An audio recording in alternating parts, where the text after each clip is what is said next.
Konuşmam gerek öksürmek için.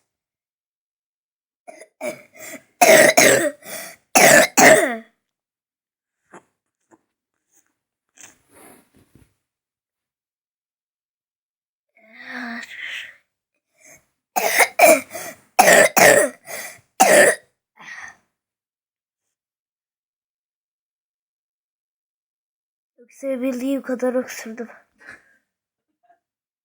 Siz öksürmeyi istemediniz.